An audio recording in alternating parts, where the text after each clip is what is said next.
Dr. Thumber beat the shit out of our friend. I had to go change. Yeah. When Pop hits back. Anyway, so now we're off schedule, but kind of back on schedule. What a week of MMA news. What a weekend of fights. Guys, his thoughts Saturday night. We'll talk main event, but I know there's a couple other points. So thoughts on the fights Saturday night. Open us up, Chaz. All right. Well, first of all, welcome back to the Casual Couch MMA podcast. Going live Tuesdays at 5:30 Eastern time, as long as I don't spill pop on myself. You didn't spill it. It whooped your ass. I seen it. Yeah, it knocked me out for sure. But Bishop said that Pop's got the dog in him.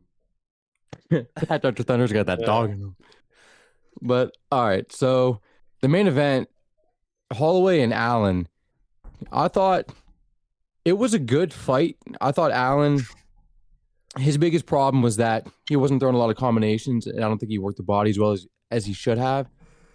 But that being said, Arnold Allen he's the real deal. He's a very good fighter. He belongs in the top 5 of that division. I think he proved that against Holloway. And to be honest, the shots he was landing, if that were anybody else besides Max, he probably wins by knockout on that Saturday night.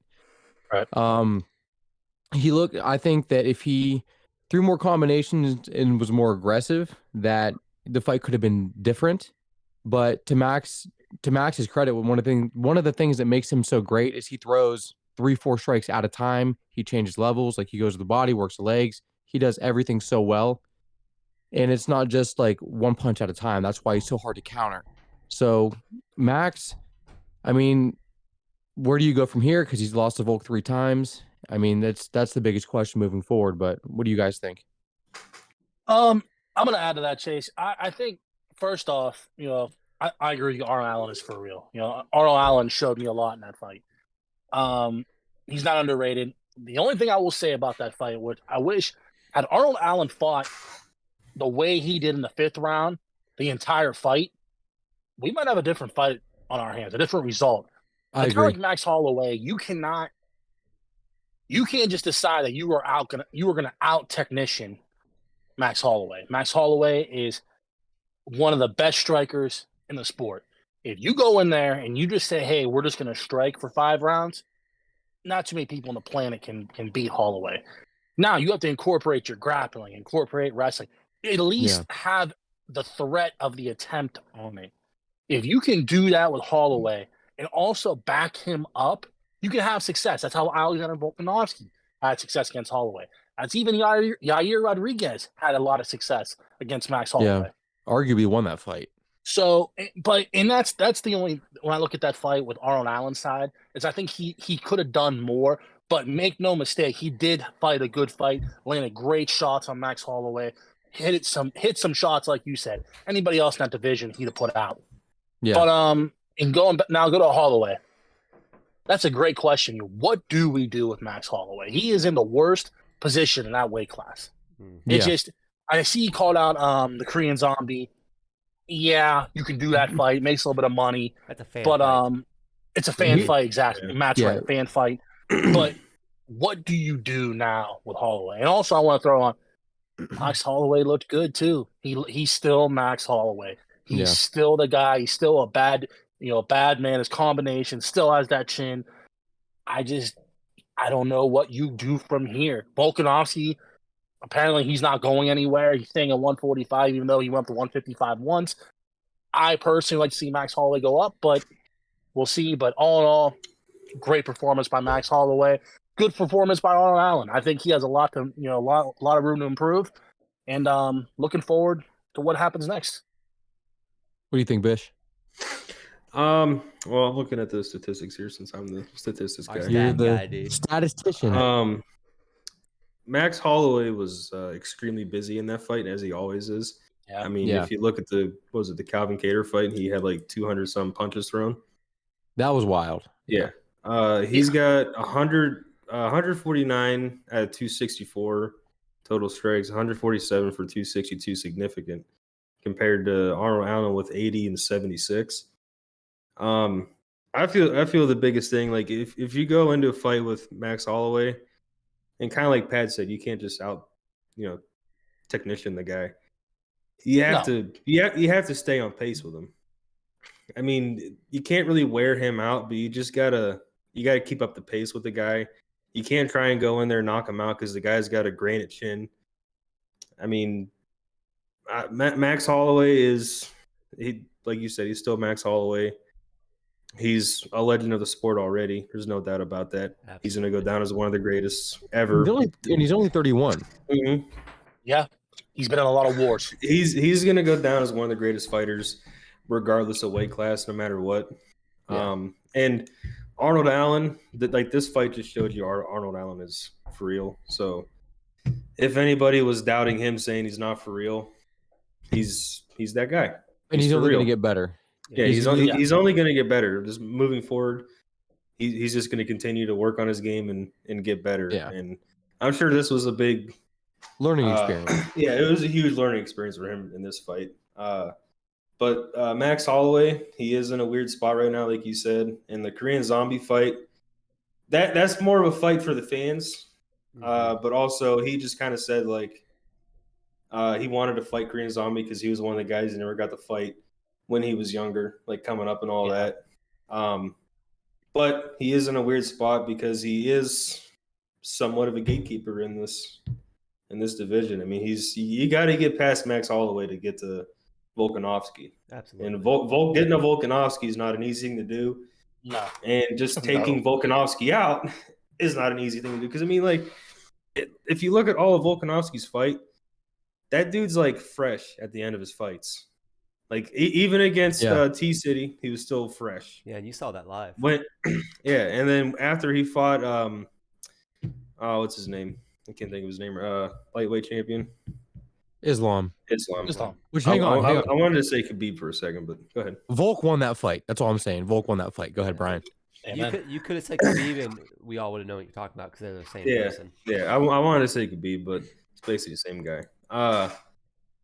If you look at him at the end of that fight, he's still fresh. I mean, compared to Islam, where he needed 6 guys to hold him up. But, Max Holloway, I'd like to see him be champion again. I'd hope that he could maybe fight for the belt after this. I don't know. I don't know what the UFC plans. I know Alexander Volkanovski's fighting soon. Yeah, he's got years. He's fighting July 8th. Mm-hmm. So maybe after the Yair fight, we see Max Holloway go in there for a third, fourth time? Yeah, fourth. Yeah. Fourth, yeah. Well, quadrilogy. You gotta get through Yair. Got a little quadrilogy. Yeah. What do you think? What are you thinking, Matt? I liked Max. I thought Saturday night was a fun fight for Max. I thought he's him. I mean, he went out there and he did what he had to do, and he always does what he has to do. I agree with you guys. Where does he go from here? We're talking fan fights. Korean Zombie fight, it's a fan fight, but it's not a fight I want to see. I want to see him get in there against guys that are trying to come up still. I'm talking the Josh Emmets, who just lost, but the Josh Emmets and the younger guys that are trying to come up, because I don't want to see him be a gatekeeper, but that's what he's playing at now. And I think he'll be the backup fighter for Yair Volk, but I don't think, in my personal opinion, I don't think he gets past Volk. With that, we talked about outpacing Max Holloway and not getting into these striking wars.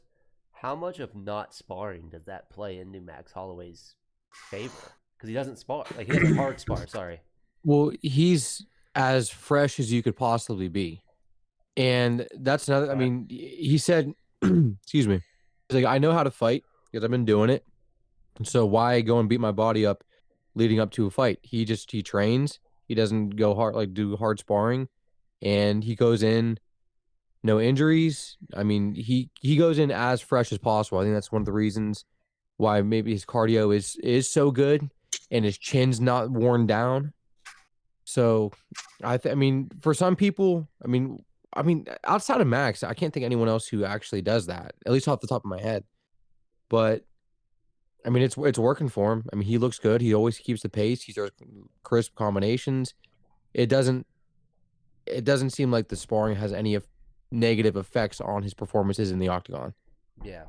I agree. I want to add something real quick, a question to all you guys about Holloway. He does have that granite chin. You look at the last 5 fights, Max Holloway's been in some wars. Even the Calvin Kattar fight, he took damage. Took damage against Calvin Kattar. took damage against Volkanovski 3 times, took damage against Yair. Yair easily could have won that fight. Yeah. How long does that chin hold up? Because eventually it goes. All it takes is one great shot, and it just cracks that chin. Mm-hmm. That plays in like Chase said earlier. He's 31. I'm not lying when I say he doesn't look as good as he used to cutting to 145. yeah. So Yes. I think your chin. Chase brought that to my attention. Being an MMA fan for as many years, I didn't even realize like weight cuts meant anything to how hard you could take a punch. So It means a lot. The 'Cause fluid in your brain. Exactly. It affects your brain and your nervous system, everything. So a drastic weight cut affects your entire body I think and when, everything. I think when the weight cut starts to mess with him big, that's when we'll see the legendary Max Holloway chin start to wear away a little bit. I agree. Okay. How much do you think like your chin has to do with your confidence? Because I mean, I've seen guys with a good chin get knocked out Everything. and they come back. Yeah, because it's like, you know, you like say you've been fighting for I don't know 5 to 6 years, and you've taken some heavy shots that nobody else could take, and then all of a sudden that one guy comes in, knocks you out cold, and then all your other fights you take the same shots you've been taking for the past 5 to 6 years, and you get put out cold. I mean, you see it coming, and then that's it. Chuck Liddell. Oh yeah, Chuck Liddell. Yeah. Chuck Liddell. Luke Rockhold used to have a pretty good chin. Luke's a really good one because Luke was he was Dude, his what? run of Strikeforce. Once he lost to Bisping, his whole career went downhill. Yeah. Yep. Yeah, I feel like we're going to go off tangent. We talked a lot about not going off tangent. I feel like every time it's like a curse. It's like the Madden curse. Every time It just happens. a fighter announces retirement too young, their career just. Yep. It's a weird thing. I agree. Besides that, I don't want to get caught up too much. I'm not sure if you guys want to talk too much about Saturday night. Well, there's really only one other fight that truly matters right now, and that was Brandon Royval's win. Exactly. Yeah. Because that one. Yeah, because he just moved. He's number 4 in the flyweight rankings right now, and that division is so. I mean, it's been Figgy and Moreno for the last 2-3 years. Mm-hmm. So Moreno is fighting Pantoja on July 8th. He's going to be the co-main. Yep. For Volk Yair, and then Figgy is also fighting Cape on.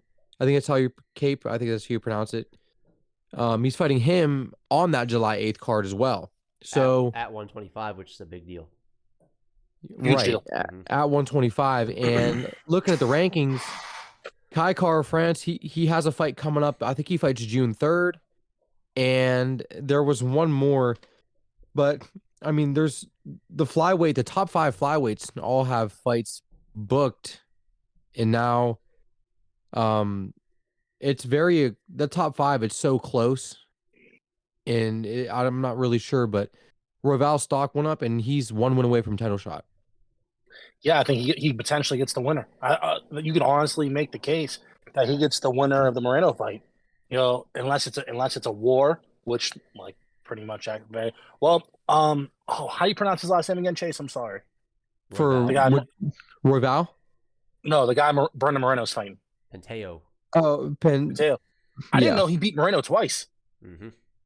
He beat Brandon Moreno twice. That's a big fight. So, yeah, I mean, you're looking at he could potentially get the winner of that fight. So real quick, these are the 125 fights that are coming up. So we have Figueiredo versus Manel Cape. Then we got the Pantoja's fighting Moreno, and then Kai Kara-France is fighting Amir Albazi. I think that's he's fighting him June 3rd. So for Royval, luckily, the Kai Kara-France fight is in June. Maybe he gets the winner of that fight, and then that's your next title challenger. I mean, because it's not too far out, but I mean, beating Matt Schnell's number 8. He just beat Nicolau. That's who he knocked out. You got maybe Alex Perez at number 6. But it's a very interesting title picture right now at 125. Yeah, it is. Which It is. I think they need. This is something off the podcast, off the script we were talking about. They need those kind of fights because I'm not sure about you guys. I'm pretty sure like 125, if they start losing those fun, exciting fights, I don't see that division being around for too much longer. I'm a hot take right now. I think 125 will be done by 2025. I think it'll be done. The division's done. I can see it. I agree. My opinion, hot take. Yeah, what do you think, Bish? I think the same thing because I mean you don't really see any. You're doing Moreno Figueiredo 10 times. Right, Yeah, you just had it four you're times in a row. You're gonna get those two guys fighting each other, which is the most exciting fight in that division right now. I mean, granted, there's other really good fighters in that division, but it's just like most of the time you have like a big hyped pay-per-view card. It's either like lightweight, welterweight, middleweight, or heavyweight. There's really nothing exciting for that division. They couldn't even main event Demetrius Johnson. I mean, No. Demetrius Johnson is in my top 5 greatest fighters of all time. And he was on fight nights because they couldn't main event him. Especially with that flying armbar he did. That was That was sick. But so with the 125, say if it is gone, it's like, do these guys just get absorbed by the 135ers, or do some of them completely leave the UFC to go to other companies? It's going to be like, it's an interesting concept because how stacked is 135 going to be if 125 gets absorbed by extremely stacked? I would love that. There's a lot of big fights. Because, dude, the 135 is arguably the best division in the UFC. There. It's like right up there. They're lightweight. I mean, 135, 145, and 55 are 135 has some killers. Like 135 has some killers. It's if 125 is taken out, and those guys are either forced to, you either go up to 135 or you're gone. That's gonna make for like that 135-pound division is gonna be so exciting to watch. Absolutely, excitement. It already is.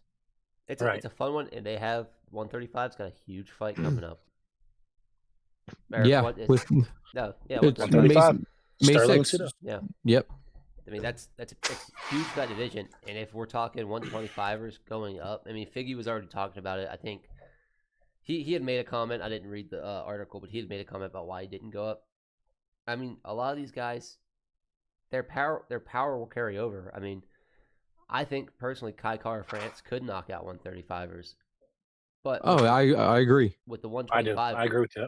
division, we can't keep recycling these fights. Figgy and Moreno 4. Now Panteo, Moreno 3. Kai Kara France has fought Moreno twice. It's like we're getting the same stuff, and it's ending the same result. It'd be different if these guys were off getting better, but they're just meeting up again at the same level they were. It makes for a boring division. I mean, were there any other fights in between Moreno and Figueiredo that whole time, or was it just them? Kara France fought Moreno. Okay, that's right. And Moreno beat him. Yeah. Wasn't that for an interim belt? Yeah. And if we're talking, it's just recycling the same couple fights. But I mean, I will give it to those guys in 125 though. I mean, you got some really good guys in that division. And I mean, there's been people who have had like really big doubts about Brandon Moreno. He's a fucking good fighter. Oh, he's great. He's hang on, wait.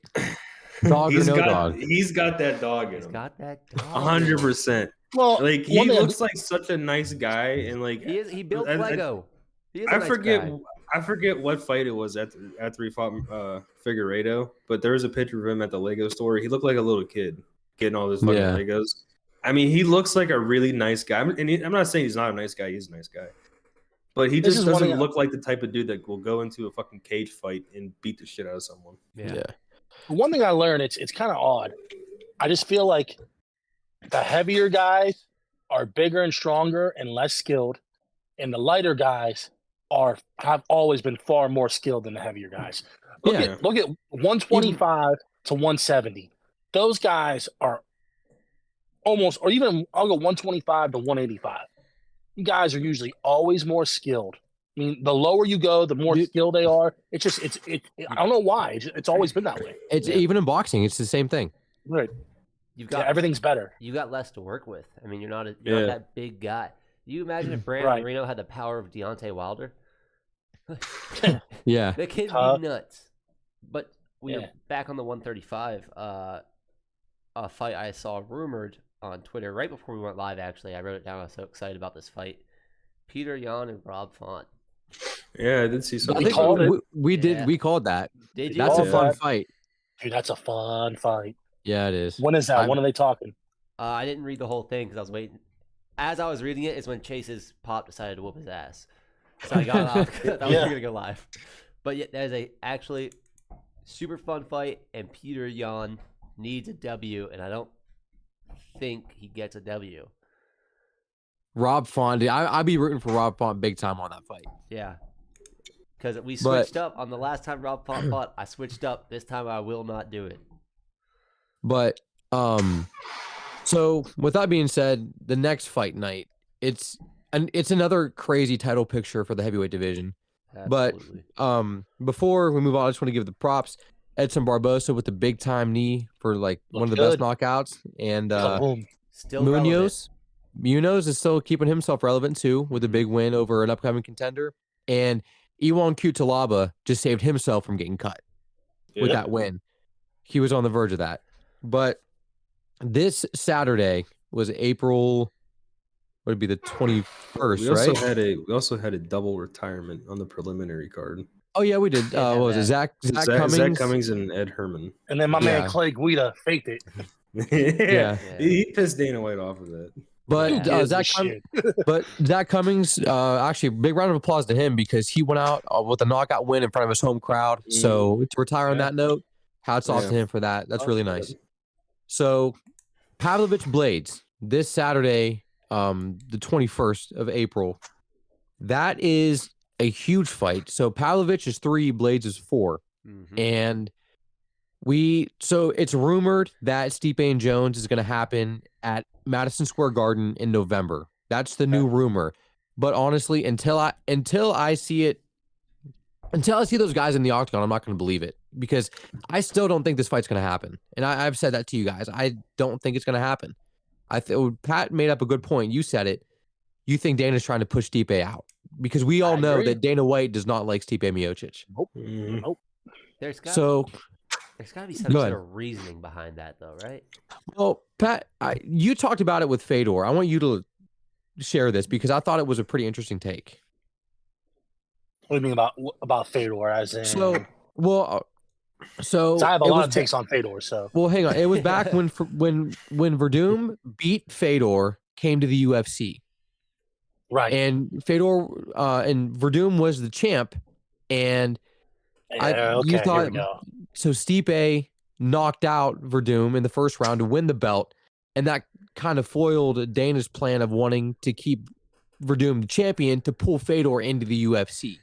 And it did. Go ahead. It did. It when you look at that fight, first off, I honestly believe Dana never wanted to give Stipe that shot anyways. No. The whole plan was to run Verdum Velasquez too. But Kane's body gave out, and God bless him, he never recovered. But Stipe was never supposed to win that fight. He was never supposed to be Fabricio Verdum. No. Never. Especially the way he did. But the whole storyline behind that was, Fedor, during that time, I don't care what Dana says. Dana wanted Fedor back. Because Fedor brought in money. He had his own fan base. He had all of Russia. Fedor brought in money. So when Verdum lost to Stipe knocked him out. Fedor was like, whatever, I'll stay over here, do Sambo, make more money. And ever since then, Dana really he never really embraced what Stipe could have been for that company. And also, the other thing about Stipe is he's all in on fighting. There's no doubt about it. He's the greatest heavyweight of all time. But also, Dana doesn't like his champions doing other things. And it's crazy because they could have marketed him being a fireman, an everyday man. Marketable. But the problem was, it was kind of like Shane Carwin. Shane Carwin was an engineer. Dana didn't like that. Dana does not. If you're doing something else outside of fighting that Dana White cannot control, Dana White does not like that. So, And I think that's but a fair point. Honestly, I think I agree with you on you that. can't control it. You Yeah, can't control what they do.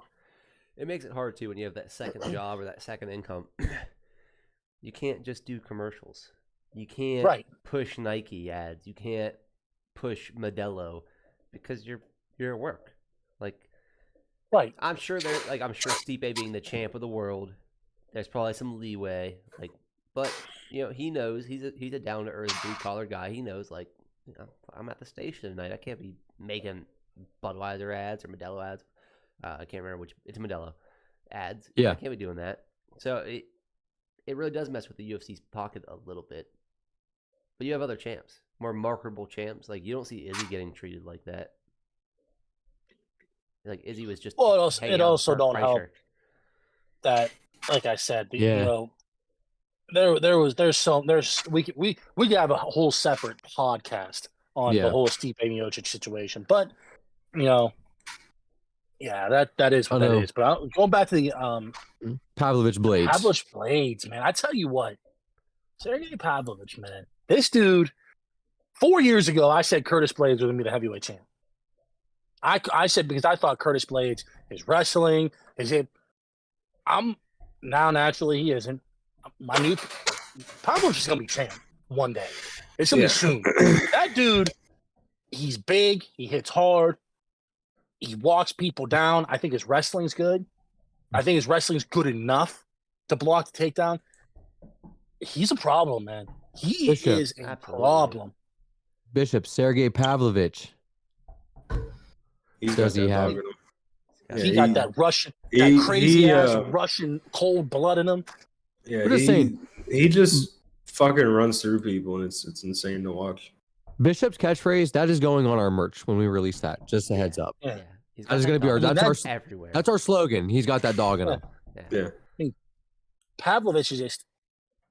I look at this fight, and don't get me wrong. Curtis Blades is a good fighter. He could win this fight. Yeah, does he have the potential to take him down? Yeah. I think Pavlovich runs through him. I think this dude, he's a problem for that weight class, and he's mean. That's a mean Russian dude, and he don't care who's in front of him. Yeah. I used to agree with you on the whole Curtis Blades thing, but then it was like when I see him try to do that takedown on Derek Lewis, and he telegraphed it a mile away. I was like, come on. Desperate. He's a desperate shooter. Shooter for a takedown. Oh, 100%. But I think the thing that really did it for me was when he fought Rosenstrike. That's right, Rosenstrike. In Vegas. That was the most boring fight I ever watched because it looked like me and you both said it to each other, Chase. These are top 5 heavyweights at the time. They were top 5 at the time. they were top 5 heavyweights at the time, and I'm like, this is what the heavyweight division has to work with. And I used to agree with the whole Curtis Blades is going to be champ because he was a problem, but I don't know now. I mean, Pavlovich is definitely a problem. I mean, he fought Tuivasa recently and starched him.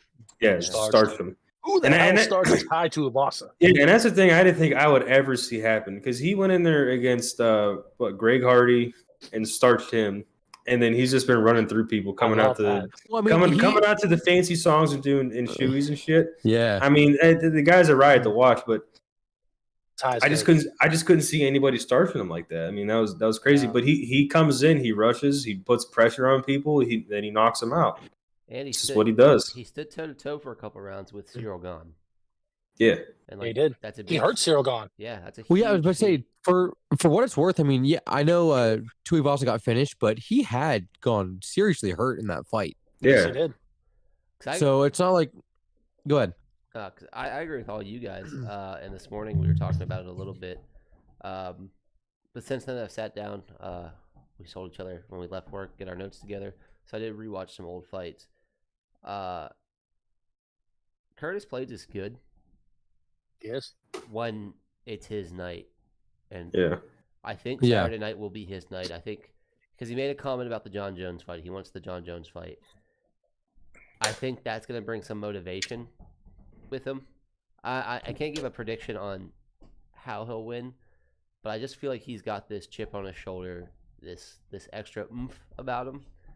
And This is his final chance. yeah, I feel he's gonna go in there and he's probably gonna shoot for the like you guys said, desperate for a takedown. He's probably gonna get one, and he's probably not gonna let Pavlovich back up after that.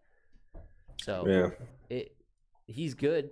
He's good when he's good. I mean, it's like any other fighter. You know, you're good when it's your night.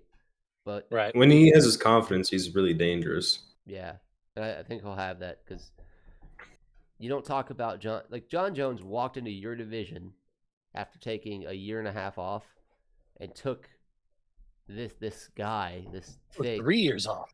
So 3 years. But Cyril Gahn, if you guys remember the promotion, he was like the next best thing. Like he was like a phenomenon or something in the heavyweight division. Moves like a bantamweight, hits like a heavyweight, and John Jones said, "Okay."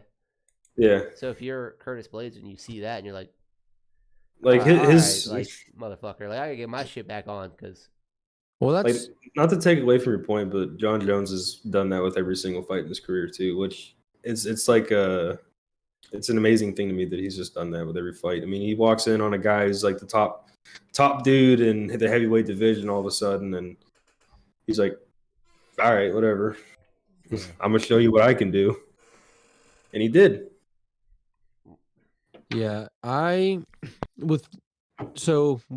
think Pavlovich is going to beat Blades because I don't think, and when I say this, it's not like disrespectfully. I don't think Blades is a dangerous heavyweight in the slightest. Like I don't think not anymore. I don't think he brings in like when you hear his name, it's like that's not a name that makes me would make me afraid. You know what I mean?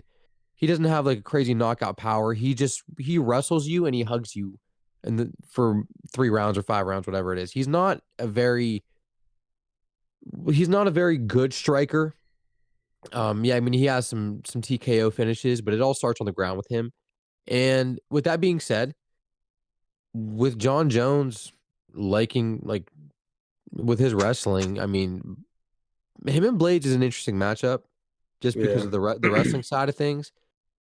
But I don't know. I don't think we're ever going to see that fight because I think Pavlovich is going to actually knock him out. I think that still would be a one-sided fight in my opinion. I think Jones. What's up? Go ahead. I'm with you. I think Pavlovich knocks him out. Yeah, and one name I don't want to get lost in this. I was talking to you guys this morning. Oh, Tom Aspinall. Yeah. Now, Tom Aspinall's number 5 right now. He tore his ACL like 15 seconds into the fight with Curtis Blades. Big injury to come back from. Huge. Especially being that big.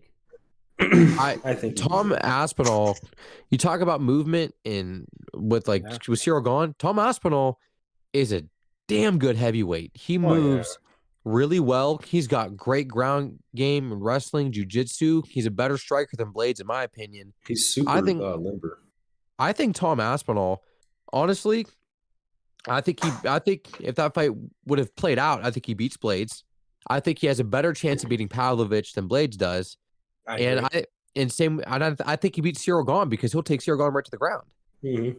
Well, Aspinall, you said he was back to full sparring, correct? I forget who found that earlier. Yeah, this morning I read that. Okay, and that article was from January, correct?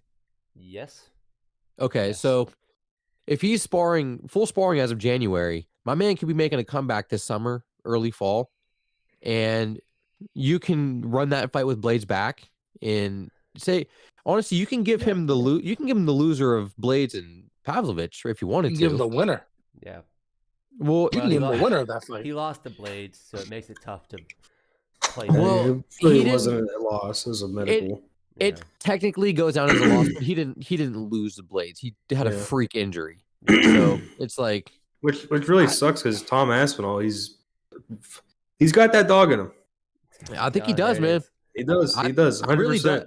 I've been watching him for a while, and he became one of my favorite fighters. I mean, the guy's I'm big on him, crazy. dude. Yeah, I think honest to God, I think that he honest to God might be like outside of Jones and Stipe, he might be the best heavyweight in the division right now. Outside of those two. Yeah. I'm gonna tell you what's sad right now. Man, is the heavyweight division bad. Yeah. You take Yeah. away Jones, take away Stipe. Man, is the heavyweight division bad right now? I mean, there's nothing There's really really there. nobody up and coming. I There's no mean, big stars. Curtis Blades is old. I mean, you got Pavlovich, you got Tom Aspinall. Man, you take them guys away, and the heavyweight Mhm. division's in bad shape. Like Derek Lewis needs to just hang it up. Rosenstrike fell off Yeah, Rosenstrike significantly. fell off. Yeah. It's Um, just sad because Chris, that mean sad. I mean, Rosenstrike could have been something special. I mean, I heard a lot about him years ago, and now it's just like, yeah, it's just yeah. I don't know. He fell off. I mean, he's fighting Jalen Almeida or Jelton Almeida Hey, your May dog, man. May 13th. Yeah, regular. So Almeida is like number 12. Rosenstrike's 9. So that's an interesting fight. But the heavyweights, it is lackluster. And actually, because we touched on this last week when Rob asked that question about how heavyweights Yeah, let's get and to the, that. Yeah. how heavyweights in like the OG UFC days would compare to now. And even as we say it's lackluster now, like the heavyweights especially, they're better fighters as a whole. Like heavyweights back in the day, they were just big dudes with very little technique at all. Yeah, they would just hit Yeah. hard. So like they hit hard, and that was about it. And everybody, like half of them were on steroids because UFC wasn't testing at the time. Yeah. Yeah. So like once USADA came in, that all changed. But now, what's up? Or go ahead. I want to finish. And I want to have a take on that. Okay. I had to do some notes on this one. So, but with that, I think it's just a general state of the divisions from then to now is that fighters are capable of more. They know more. They're able to perform better. They're more knowledgeable in wrestling, jujitsu, boxing, taekwondo, Muay Thai, like all forms of martial arts.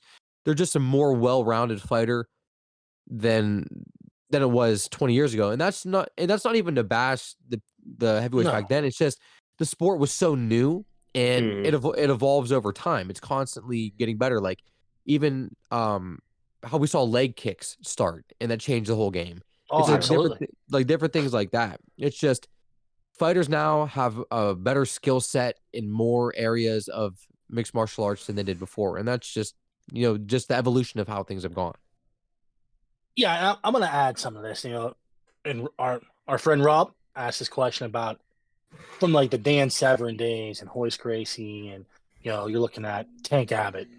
Okay, those guys compared to today, no, they wouldn't. Them guys, yeah, they might win a fight here and there. You put Tank Abbott in there or Dan Severn in there with a Stipe, that's a bad night for them guys. However, though, if you look at the heavyweight division, I'm gonna go from 2006 to 2000, between 2006 and 2008. Let's go 2008 to now. You look at the heavyweight division in all of MMA. Like you said, it's hard to compare guys like Fedor, Rodrigo Nogueira, Coleman. I mean, yeah, Mark Coleman, Hammer Coleman, Kevin Randleman, all them guys. And in the UFC, you have Frank Mir, Tim Sylvia, Andre Arlovsky. Them guys in Pride, were they on steroids? We don't know. Fedor, Nogueira, Mirko Cro Cop at his day, Kevin Randleman, Mark Coleman. So for the sake of argument, let's say they weren't. Let's say, Fedor, Cro Cop, them guys weren't. Do I think Fedor in his prime and Cro Cop and Nogueira, I forgot about Randy Couture as well, Randy Couture in the UFC. Sure. Do I think those guys could compete in today's MMA heavyweight? Damn, yes, they could. Oh, the heavyweight division's so bad. I'm talking, but you're talking 13 to 15 years ago. I think those heavyweights could compete and compete very well in today's MMA. Yeah, at least a good handful of them could. A good handful of them, like I said, Randy Couture, Fedor, Mirko Cro Cop. Those guys. I feel like Kevin Randleman would just run through people. You also have to look at the fact that, like, back in the day when the UFC and MMA was just starting out, and we'll just say MMA, not the UFC. Josh Barnett, I forgot about him too. Sorry about that. A lot of those guys were just like bouncers that the UFC, like MMA organization saw a big fucking. If you look at today, how many NFL linebackers have went to the UFC?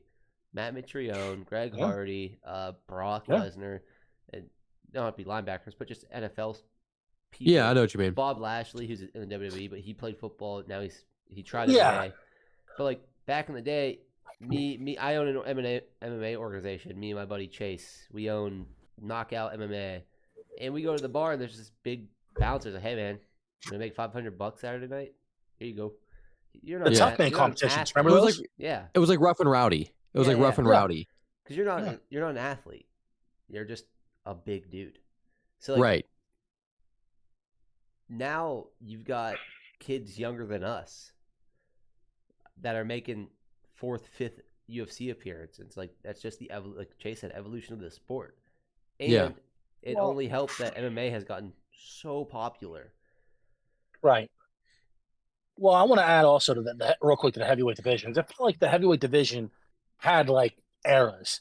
As I remember, I remember, like I said, years ago, Rico Rodriguez, Pedro Hizzo, those guys, Randy Couture in UFC, Fedor, Mirko, and all them guys in Pride.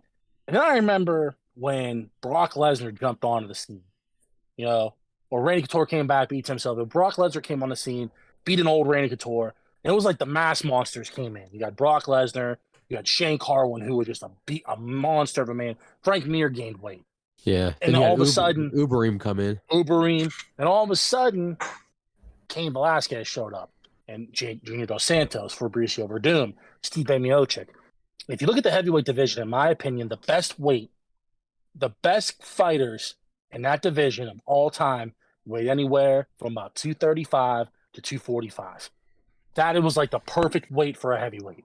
They were big and strong enough to knock you out with one shot, but they were also athletic. They were super athletic, like Stipe, Cain, Junior, Fabricio, Fedor, Mirko. Those guys were great athletes on top of being one strike power. Right. So it's just sad, in my opinion, today's heavyweight division outside of a couple small fighters is very bad. And I do think, like I said, from 2008 up, I think those heavyweights then could compete easily today. But going back, years ago, like Rob asked, like what years ago, them guys, they're not going to. It's like you said, the evolution of the sport, the evolution of the athlete period has completely changed. Yeah. I mean, I've said this many times about like the way the UFC used to be and like the fighters used to bring in. Like, I mean, I see it all the time on TikTok or just watching old clips. You'd have a good example. You had a guy who was like, I think 450 pounds fighting a dude that was like 250. That was the Pride days, man. Yeah. That was like early UFC. This one was in the UFC. They did it in Pride too, but yeah, you had stuff like that going on. But then on the other hand, you had guys who just did straight up jiu-jitsu. You had straight up wrestlers, and you had straight up boxers and brawlers. You had specialists. That's like all that it was. But now, if you look at it today, you still got your jiu-jitsu guys and your wrestlers, and I say this all the time, but all of these guys, like you look at Volkanovski, that guy can do everything.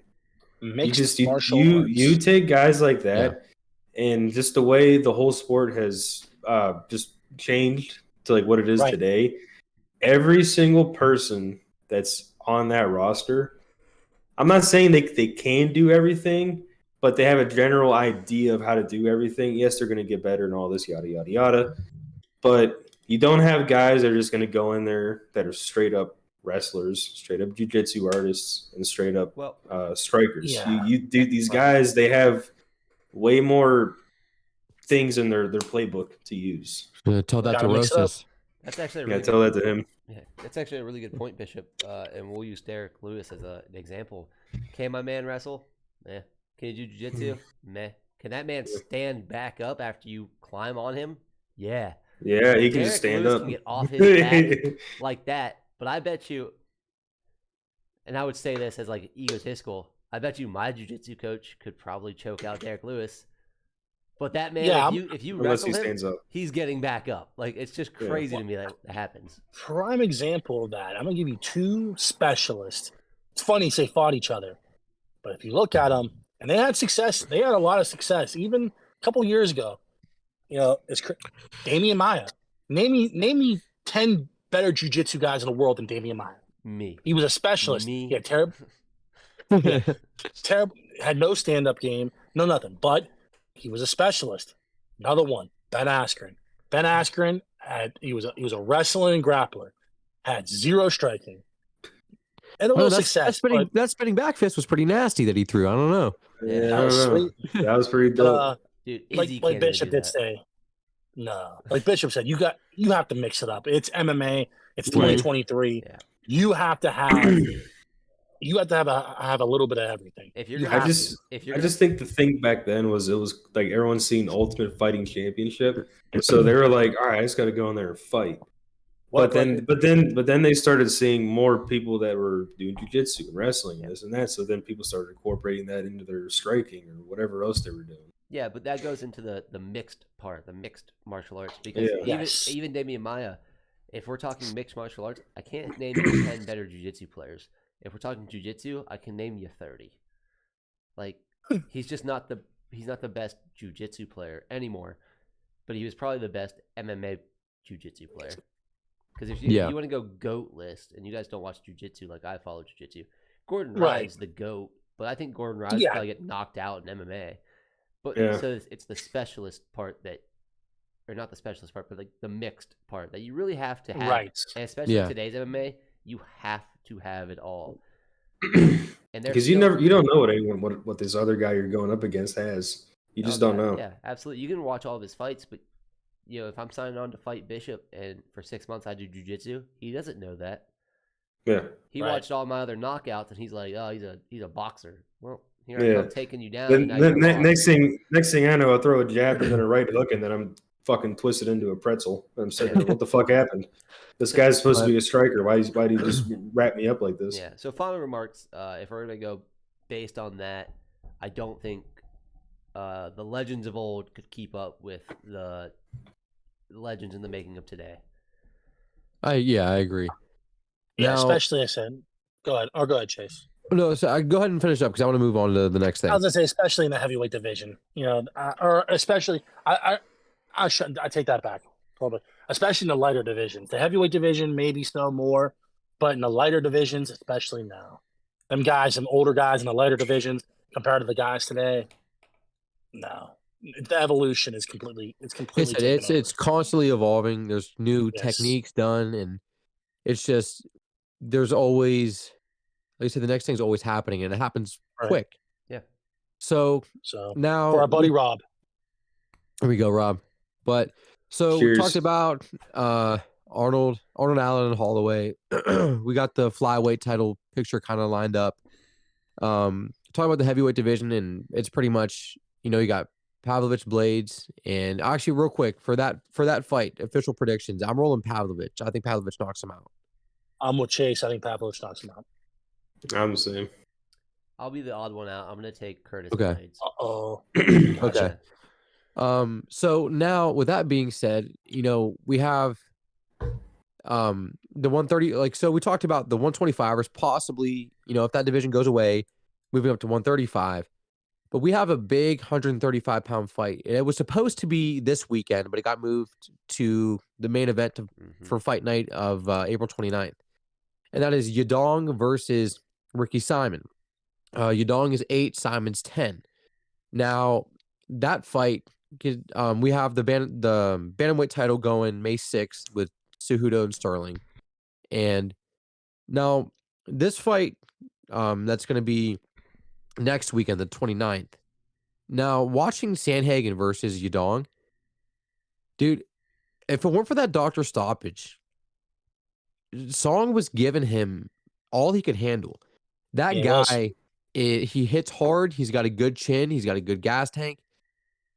He is a real threat in the 135-pound division. I think he could make a lot happen there. But, I mean, what are your guys' thoughts on that, on this upcoming fight? I like Song Yadong. I like Song Yadong. I agree with you. So do I. He was giving Sandhagen a lot of problems. He's a tough dude. Actually, I think I had it 2-2 going into the fifth round. Well, we were talking about earlier. That whole division, dude. That division, there's some straight killers in that division. But Rick's. I mean, you got Story versus. I mean, I like Song Yadong in this fight. That's where I'm going to go with that. You know, Yeah. even though, like I said, Rick Story, I wouldn't be shocked if he pulled one off. I mean, I like Rick Story, but I'm leaning towards Song Yadong. Ricky Simon. Ricky Simon. I said Rick Story. Yeah. I'm sorry. Yeah, Ricky Simon. Rick Story's a welterweight. Totally off subject. Totally off subject. Yeah. Yeah, Ricky Simon. I like Song Yadong. Tough kid. I think I would agree with you guys. He gave Corey Sandhagen a lot of problems. Well, not a lot of problems, but problems that Sandhagen took time to figure out. Yeah. With that, Ricky Simon's 30, and he's 20-3. It's a lot of experience. That's a lot of fights. Yeah. And I think one of his... Song's only 25. He's 18-7. He has 20. He has more fights, like 2 more fights. But yeah. So I'm gonna rock with Ricky Simon. Okay. But I'm only gonna rock with him because of the record. 20-3 is a pretty big deal, and the age. I want if Song wins or Song Yadong wins, I wouldn't be mad because that division needs a fresh face. Yeah, because it really the way he performed against Sandhagen impressed me a lot. So it was just it showed me a lot because I mean he ate some shots, still kept through, gave like I said, I thought I had it 2-2 going into that 5th round. It was like it was a razor thin margin. So I do like Ricky Simon's haircut though. Yeah. I like that little mullet look. That's pretty sweet. I wait for Bish to get his haircut looking like Hardy over there. That's what I want. But what do you think? What are you thinking, Bish? Who are you taking? I'm gonna take Song Yadong. No. Yeah, so I mean that's pretty much. I mean, that's all like the upcoming fights, the title pictures going on. But there were a few like announcements and changes, big things that are happening right now. That spend a couple minutes on before we hop off. So the big one, Dariush versus Oliveira it got moved to UFC 289 to co-main. Now you guys were saying that Dustin Poirier was in the mix. So what's the deal with this? The article I read was from MMA Fighting, and they were asking the question: should they scrap Charles Oliveira if he will even be ready for 89 and insert Dustin Poirier against Dariush? Now, I read the article and this and that. There's been a lot of talk about Dustin Poirier at 155, and also we'll talk about it a little bit later at 170. So I don't know. I mean, could you, if Oliveira is not ready, because I guess he wasn't training that much. I don't know what exactly he hurt. What did he hurt? Bishop. What did Oliveira get hurt? Morning. Bishop. What did Oliveira hurt? I believe it was his knee. So let's say it's his knee. Let's say it's not 100%. He can't go. Does the UFC wait around for Charles Oliveira, or they say, "Hey, Dustin, you beat him. You beat Dariush. Title shot." Well, not even for Dustin, for Dariush, man, he deserves it. My man, he deserves a chance at that title. So give him this fight, whether it's Poirier or Oliveira. I agree. I feel like they should just scrap the fight, and Dariush deserves the title shot. I mean, he's just been. It's like he's Kevin McAllister. He just keeps getting forgotten about, left home alone. I mean, yeah. I mean, the dude. He's proven time after time that he deserves his shot. I mean, he's fucking just put on hell of a fucking performances, night after night, and I mean, for this kind of thing to happen, because Charles Oliveira, he didn't just get hurt. He got hurt at the beginning, and he was coming into training off an injury, and he wasn't training as much. So he pulled out because he's like, look, I barely trained, so I'm not ready for this fight. Which I understand that. I'm nothing against him. But I just think they need to scrap the fight, and they need to stop fucking around with Dariush and give him the shot. Because, I mean, at this point in time, I'm sure Dariush could have went to Bellator. He could have went to one championship and fought for a title there or something. He could have went anywhere else, but he has stayed true to his loyalties with the UFC, and they're not really being loyal to him, and that's a damn shame to waste this guy's time. I mean how old is Dariush? He's got to be like 35. Yeah, he's Somewhere in there. He's 33. He's Yeah. 33. He's 33. So he's just wasting his time that he has like in his prime to wait wait around, and all these other guys that just walk in the division like, oh, give me my title shot. I'm a big name. Like, yeah, Michael Chandler, he was a big name. Did he really deserve to have a title shot? I mean, he fought what used to be Dan Hooker at the time. That's a good point. He did fight what used to be Dan Hooker. Yeah, and I'm not knocking Dan Hooker. Dan Hooker's a really good fucking fighter. He's just not on his game right now. He's Lost a step after the Poirier fight. yeah. He's got to remember who the fuck he is, which I hope he does because I love Dan Hooker. Dan But Hooker's a man. Beneil Dariush, they just need to stop fucking around with him, give him his title shot, and be done with it. I mean, if he becomes champion, I would love it so much because it's gonna piss so many people off. Yeah, Matt, what do you got? I'm with you guys. I feel Dariush deserves it. It's not his fault. Oliveira got hurt. My man showed up. He was healthy. If they decide to offer the Dustin fight as Dariush's camp, I might decline anyways. Why am I going to risk it? Why am I going to risk my shot? Because we've talked. Because they're going to leapfrog him. Yeah, exactly. So actually, I just found this was an article. These are quotes from Dariush that I pulled up here. So he said he went in. This is when they told him that the fight was getting scrapped or was getting moved. So he said it took a minute and kind of calmed down. So I go in and I basically say to them, hey, if that's the case, if he's not available, let me fight Makhachev in, let's say, July or August. UFC said, no, we're saving him for October in Abu Dhabi. Yeah, I told you that the other day. Yeah. Dariush said, I don't want to wait to fight until October, but I still want to fight for the belt. So I say, okay, why don't I get him in October then? So they said, basically, the way they put it, for Dariush, he said, I'm not the number one contender, is the way they put it. They said there's people ahead of me. And they specifically pointed out Dustin Poirier. At that point, I was about to flip a table. I was about to take Justin Gaethje's advice. He said, if Dariush doesn't get the title shot, we riot. And I was very close to that. That's what Dariush said. He should. So that answers your question, Matt. With Poirier. But here's the deal. So if Oliveira's hurt, run Dariush Poirier. Your problem solved. Just run it. The problem the UFC's having if they run Dariush Poirier, and what if neither of those guys are ready by October?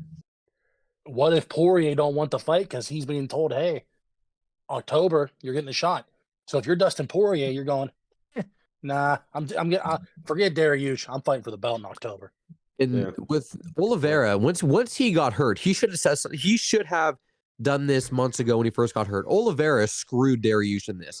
Honestly, like I kind of lost some respect for Oliveira on this situation because I'm gonna disagree with you. He screwed him. He 100%. If you were hurt and you knew you couldn't train right for at least a couple weeks, why take that chance on missing that fight and you completely pull out of it 4 weeks before it's supposed to happen? If he would have done this in the beginning of a training camp, UFC would have had time to make a matchup. I'm not saying Dariush still wouldn't have gotten screwed because UFC has been stringing him along. Yeah, but they could have figured another opponent for him. It was an undisclosed injury, by the way. Dariush is potentially 2 fights away from a title shot. And that's just my opinion. I don't think it's right. I think he deserves a title shot. But I think Dariush is minimal 1 fight, potentially 2 fights away. I definitely that's sad. It's sad because I think the man deserves it. I say he deserves it now, but I think he's at least 1 fight away if he has to do more. He's turning into that division's Tony Ferguson. Yeah. Where what I'm afraid what's going to happen to Dariush is he's going to run into somebody and he's going to get banged up bad. And he'll never get a shot. Bishop, what were you saying with the injury? It was an undisclosed injury. So he never said what it was. I thought I read somewhere that it was a knee injury. But I just maybe he's getting his hair dyed. Yeah, he's probably getting it for the whole team too. I thought. But I do love the Bronx. So what's up, Matt? Dariush, I agree with Pat. He was 1, maybe 2 fights away. I'm gonna say 1. I thought he needed the Oliveira fight, and for it to fall through, my heart crushes for him. But for the UFC to say, hey, you've been active. Sorry, can't do nothing for you. Poirier gets it. Just as it happened almost immediately after Justin Gaethje announced he wants a title run and he wants Poirier. So what You're the right. fight to make would be Dariush Poirier, and then Dariush Gaethje, and then Poirier versus Islam October. Winner of Dariush Gaethje, you guys are getting the shot. I mean, Yeah, that but it's not a funny bad plan. why is everyone calling Dustin Poirier out? Because I mean, we got to talk about a little something a little bit later. But Good I'm question. reading articles about Dustin Poirier. 170. Yeah, 170. Because Gilbert Burns. Because all four of us will buy the pay-per-view if Dustin Poirier's on it. Yeah, I agree. Yeah. That's why. I'll buy it. So yeah. So that's the whole kind of like messed up situation with Dariush. I feel for the guy big time. But Absolutely. speaking of moving up, Alex Pereira is going up to 205. So that's happening. It looks like he's going to fight Jamal Hill. Prohashka will get the winner of the Hill and Pereira fight. That's fun. Bro, that's a lot of fun. Like, I'm just sitting there thinking, imagine Pereira versus Prohashka. Has the potential to be one of the greatest of the century. Dude. So, but the only thing, and we saw it against Reyes, even though Prohashka won that fight in spectacular fashion, Prohashka eats bombs. He eats a lot of shots. And Pereira is a great striker. And them shots from him. I'm gonna say right now, he moves to 205. Pereira is the champ, and he stays a champ for a little while because there's really no. I mean, 205 is kind of lackluster too. There's not a lot of threats to Pereira in that division, in my opinion. Pereira, I have, and this is just a personal opinion again, I don't think Pereira can beat Jamal Hill. Wow, big take. Yeah, I don't think so. Jamal Hill hits hard. Watch the Glover fight. His boxing is crisp. It's crisp. Yeah. And Jamal, I told Chase this the other day. He could wrestle better. And he can wrestle better. He hits harder than Izzy. And Izzy just knocked out Pereira. So that's what were we talking about with weight cutting and fluid in the brain? Right. Pereira's not gonna have to cut that much more weight. Yeah. So you have to show up. It's a fun. There's a lot of fun. Honestly, I just want to see Prohashka and Pereira so much. I want to see that fight. I just feel like I'm more excited for the Pereira Hill. Yeah, because it's two guys. I mean, they're both fun fights. So I hope that gets announced soon. Dana White said he's not getting an immediate title shot. He has to fight somebody worth it. So I'm trying to think of guys. Who's Pereira going to fight to prove he's 205 ready? Jan Blachowicz. Yeah, because I don't know when Prohashka is going to be. I don't know when Prohashka is going to be back. Polish power. But I think he's back to training. So yeah. Okay. Yeah, because I don't know when he's going to be able to clear the fight again. But you got Anikalaev, Blachowicz, Alexander Rakic, which I think he was coming off an injury. Anthony Smith is fighting Johnny Walker as the co-main May 13th. That's the co-main. It's a good fight. Two guys that really need to prove something. So, I mean, 205 has a little bit of excitement going on right now. And as far as that, I think, well, there was one more thing that I had written down. There's one more that Pat's been itching to talk about. And I have it in my notes. Pat, do you want to go now, or do you want to close it? Yeah, go ahead, Pat. We keep talking about Dustin Poirier, but one thing we see in the last couple of days, I talked to you guys, at 170 pounds, Gilbert Burns asked for a fight on short notice. He wants it. Was it at 288 or 289? 288. And the rumor is Burns versus Bilal Muhammad. That's where I was going. Yeah, so that's the fight. Yeah. I tell you what. And I told you guys this earlier. I think it's a bad turnaround for Gilbert Burns. As much as I love Masvidal, he's nowhere near the fighter that Bilal Muhammad is right now. Muhammad's hungry. That's a hell of a turnaround for Gilbert Burns. I think he should maybe rethink this. But what it does is it creates a clear number one contender in that division. Without a doubt. That fight is announced on short notice, it's a very, very uphill climb for Gilbert Burns because Bilal's hungry and he's improving every fight. Yeah. But it's an exciting fight, and I hope it happens. I hope it happens. So do I. I hope it happens. I don't like Gilbert's quick turnaround because Bilal's No. the real deal. Yeah. Bilal's he's good. Remember everywhere. the name. Yeah, he's good everywhere. I think it's a bad turnaround. But Bilal, just like Dariush, give my man a shot. Like, Yep. Yeah, it's the same concept. Like they're both going through the same thing right now. It's almost the same thing, except Bilal's been in there with the champ. Eye Yep. pokes Yeah. took him out. Yeah. So it's tough. It's a tough one. Yeah. What are you thinking, Bish? I mean, I like the fight. I like the fight a lot. I'd like it even more if Gilbert Burns took more time. Because I mean, Yeah. like that said, Bilal Muhammad. Dude, you gotta prepare for Muhammad. You better pack a Bilal- lunchbox. Bilal Yeah. Muhammad is no joke. And I know there's some people who are saying Bilal Muhammad who, because I think they just stopped listening to the guy for the whole eye poke thing. But Bilal Muhammad's the real deal. I mean, Yeah. Yes. the guy's super hungry. He comes in there and he just brawls me. He's a scary His dude to fight. wrestling's good. His grappling's good. He's a very scary dude to fight. And Gilbert Yeah. Burns, he ain't no joke. Gilbert Burns is no joke. That's a great matchup, man. But a month. I mean, he's still fresh after the Masvidal fight. Mm-hmm. But that's a really quick turnaround. Now, I will say this. If this fight does get announced with that quick of a turnaround and Gilbert Burns goes in there and fucking starches Bilal Muhammad, I'd have to say Gilbert Burns is one of the best in that division. I mean, not that I don't say he is now, but like if he goes in there after a month, if he goes in there after a month and takes out a guy who's been working his way up and getting better and better and is that hungry for a title shot, that just shows you how good Gilbert Burns is to go in after a month turnaround. And I don't think there's any question of how good Burns is because say he wins, dude. He could beat Leon and he can beat Colby. Yeah, that would just silence all the doubters of him though. If he does that, it's a big time. I think fight Bilal to make. can too. Mm-hmm. I think Bilal can beat both of them too. Yeah, I mean that all between those four guys, any scenario with how you stack up those fights, are good fights. They are very good fights. Yeah, it's going to be interesting, especially. I mean, that'll be the storyline surrounding it, the big turnaround against the up and coming guy. Also, one thing I did see, I'll let Matt finish. I'm sorry, Matt. Oh, that was just straight to the point. Actually, I was already done. It's just it's a storyline, man. It's the guy that it is. TLC deserves it, but versus Leon Edwards. I read an article today that he doesn't want to fight in Britain. He doesn't want to fight in England.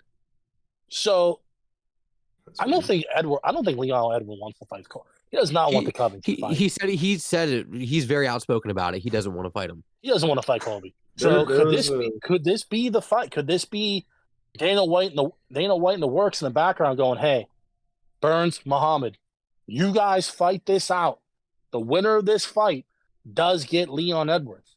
Well, I'd like to see if they're fighting in London, Tom Aspinall's comeback fight. If he's ready, that'd be sweet. Well, no, yeah.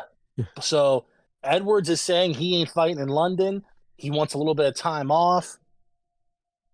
I honestly don't think. I don't think he wants to fight Colby. He doesn't. He doesn't want any part of that. What he said about Colby Covington. He said there's no fight offer, even though Covington was saying the fight's there or whatever. Well, Dana White was saying it too. Yeah, but he said there's been no offer. The UFC hasn't spoken to them. There's no talks of the fight happening. Colby Covington is talking just to talk. And then Colby Covington's also been saying that Leon Edwards is going to get stripped soon. But it's only been a month at the time. Yeah, it's only been a month since he fought Usman. And he fought him back to back. So, yeah, I can understand why the guy would like a little bit of time to relax because he just went back to back with a really good fucking champion. Yeah. But the whole thing with that, I just feel like it's just a bunch of hype leading nowhere because, like you said, there could be something going on in the background with Burns and Muhammad saying you guys get the belt, the title shot. I want to touch on that too. I feel like something will be announced Saturday night. Something's going to be announced, especially for the heavyweight main event. They're going to have to announce something because the three of you plus me, fight fans are getting weary. We're getting a little fucking. You know, I mean, you guys already know. I've said it. I don't think we're going to see Steve Jones. One thing I want to touch on real quick and on Colby Covington. And I heard this, and I get my credit, my source. I'm a big Josh Thompson, big John McCarthy fan. They were talking something about Colby Covington. This is before the George Masvidal-Gilbert Burns fight. Now, you guys remember Masvidal and Covington. Masvidal punched Covington somewhere, and Covington had a lawsuit on him. Yeah. Remember that? He busted Yes. tooth. This Yeah. is something that both them guys, McCarthy and Thompson, brought up. Is that they heard through the grapevine, in the underground, that Dana approached Colby Covington and said, "Listen, you dropped a lawsuit on George Masvidal. Masvidal can fight. We'll give you a title shot." That's what that's what they're saying. They heard that. Those are two very credible sources. Yeah, Big John McCarthy, man. I could honestly see that. I could see that UFC Uncle Dana telling Colby, "Hey, listen, you That's drop these interesting. charges on George Masvidal. You allow him to fight in Miami. We need the money, the Miami card. You drop them charges. I'll promise you a title shot." Dude, that's Leon- actually really, Yeah. really interesting. And Leon Edwards is going, "I don't care who you are." Maybe Leon knows about this. Maybe his camp found out. Maybe he listened to that podcast. It's something to really think about. I mean, it's could tough. that It have is. been part of the problem? Because let's be honest. I mean, as much as I think Colby beats him, does Colby Covington deserve a title shot over Bilal Muhammad or Gilbert Burns at this point? No. I don't think he, I don't think he so. does, and I think we've He all doesn't. agreed on that. But I mean, think he's the better fighter. But I'm not. I mean, you got two I don't guys who've been active, and this guy's been It's been in my head. Crying. That scenario has been in my head. Yeah, I didn't hear about that. That's actually a crazy point. I mean, Yes. that's a lot to think about. Yeah, because Jorge Masvidal couldn't fight as long as that lawsuit was going. Masvidal couldn't fight, and all of a sudden it was dropped. Masvidal gets announced. Colby's promised. Something to think So- about. Something to Yeah. it's in the back of my head all day now. Like I want What's to be. up? I want to be on these backyard deals. Oh, Yeah. there's so much shit. Kind of like the Pride days. Yeah. Steroids, But- cocaine, Yakuza. Yeah. With that being said, I think we've covered all of our points. Unless you guys have any more to bring up. Yeah, I mean, I think that's about it. I mean, we covered a lot and we stayed on track. We stayed. Yeah. See, we That's stayed to right. an hour. We did good. So with Yeah. that Good. being- Hour 15. Good Chase- podcast, boys. Chase, if you Yeah. want I to take us do- out as always. I do have a couple honorable mentions for this Saturday. Honorable mentions. mentions. We have Bobby Knuckles fighting on Saturday. OG Bobby yeah. Green. Well, And hold No, on. then- Bobby, we hey, also- Bobby Knuckles. That's Robert Whitaker. That's Yeah. Robert OG Whitaker. Bobby Green, baby. Bobby Green. OG Bobby Green. Bobby Green. So hold on. Sorry. We'll do this. I seen it and I got excited. I just said Bobby Knuckles in my head. Bobby we'll do Green. this segment we're all excited for. Bishop, go through the main fight card and tell us who's got that dog in him. Who's got that dog in him? All right, so Sergey Pavlovich, he's got the dog in him. Oh Dog. shit! Brad Tavares and Bruno Silva, I'm not too sure about that one. I like Tavares. I think Tavares has more of a dog. Oh, Yeah, I would say he been in does the game too. a lot. Bobby Green, fucking dog. 100% Let's go he's get a it, Bobby. fucking dog. I don't know the two ladies fighting. I do apologize. Yasmin Lucindo and Brogan Walker. I don't know. I'm very sorry for that. I don't know either one. Yeah. You sexist piece of garbage. I am. And then we have Jeremiah Wells versus Matthew Semi the Jedi Semmelsberger. Semmelsberger. Semi the Jedi. Semmelsberger fucking dog. 100%. Because of the Jedi. Rosenbacher. Yes. I don't care if that But- guy's on a 10-fight losing streak ever in his career. He's always going to have that dog in him because of his nickname. And he's a good fighter. I like it. So, but that is the main card for UFC Fight Night. all right. Well, thank you guys for tuning in to the Casual Couch MMA podcast.